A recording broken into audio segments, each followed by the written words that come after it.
Le riz, c'est une denrée alimentaire de base pour de nombreux pays, notamment en Asie, mais il est aussi très présent dans la culture alimentaire méditerranéenne. C'est une source importante d'énergie de par sa teneur en glucides, c'est-à-dire en sucre lent, mais il contient aussi de nombreux nutriments comme les vitamines, les minéraux, les antioxydants, les acides gras. Il est préférable de le consommer sous sa forme complète, c'est-à-dire en présence du son et du germe, parce que ce sont les deux fractions qui concentrent le plus les nutriments.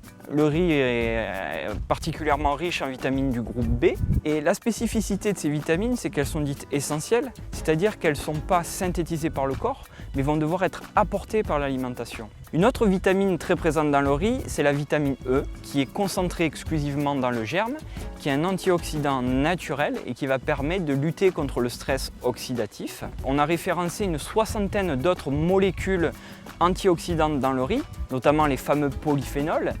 Et une spécificité du riz rouge, qui est un riz typique de Camargue, c'est la présence d'anthocyanes, qui sont des antioxydants qu'on va retrouver dans le raisin et qui ont fait la renommée du raisin.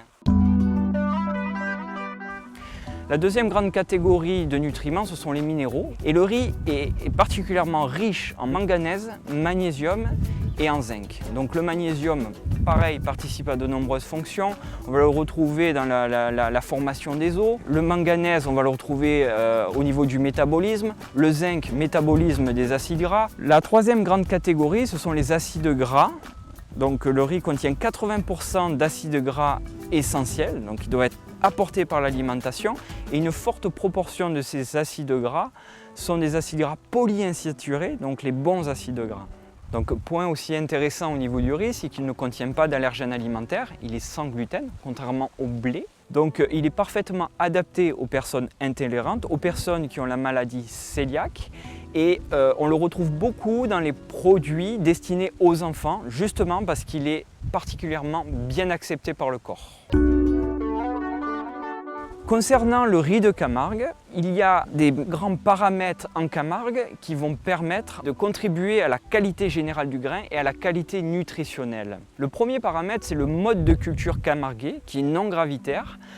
Non gravitaire, c'est-à-dire que ce n'est pas ces cultures en cascade comme on peut retrouver en Asie, dans lesquelles on va utiliser l'eau d'une parcelle pour alimenter l'eau de la parcelle au niveau inférieur. Donc on va limiter l'accumulation de certains pesticides, de certains métaux lourds, de par le mode de culture. Le deuxième point, c'est le Mistral, donc ce fameux vent qui nous vient du nord, qui va aseptiser les terres en octobre, après la récolte, et ça va limiter le développement des agents pathogènes pour la récolte suivante. Le Mistral va aussi permettre de sécher le grain avant la récolte et de limiter le développement de champignons qui vont affecter la qualité du grain et qui peuvent aussi affecter la qualité nutritionnelle du grain. Donc au final, le riz camarguais présente un niveau de qualité très élevé et le profil nutritionnel est particulièrement intéressant.